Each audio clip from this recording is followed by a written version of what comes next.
তো hello everyone, কি অবস্থা সবার?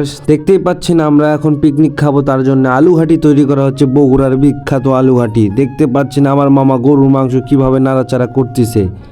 বুঝতেই পারবেন যে কি হবে এখানে আলু ঘাটি বগুড়ার।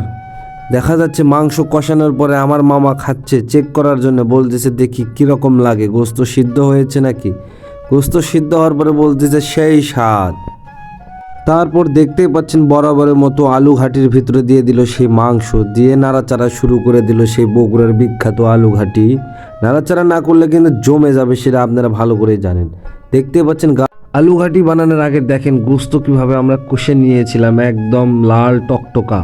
তারপরে দেখেন আলু ঢেলে দিল পাতিলে।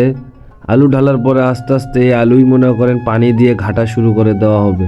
এই আলু ঘাটার পরে আস্তে ধীরে গরু মাংস এর ভিতর দিয়ে আলু ঘাটি তৈরি করা হয়, আমাদের বগুড়ার নাম করা আলু ঘাটি। আর আমাদের বাবুর্চি ছিল আমাদের বিখ্যাত কন্টেন্ট ক্রিয়েটর আটেকলা মাখা ভাইরাল জুবাইল। দেখতে পাচ্ছেন আলু ঘাটির ভিতর দিচ্ছে মাংসর সেই ঝোল। ধোঁয়া, এমন ধোঁয়া উঠতেছে আলু ঘাটির থেকে, বোঝাই যাচ্ছে না যে ভিতরে আলু ঘাটি রান্না করা হচ্ছে।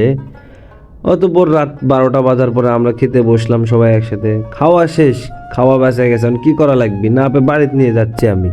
বাড়িতে না নিয়ে যায় তো উপায় নাই, ফালে দিলেই নষ্ট, তাই না? এই জন্য বাসায় নিয়ে যাচ্ছি। তো ফুল ভিডিও কে কে দেখছেন, আশা করি সবাই আমার ভিডিওটি লাইক দিবেন, শেয়ার দিবেন এবং ফলো করা থাকলে ফলো করে দিবেন। ধন্যবাদ।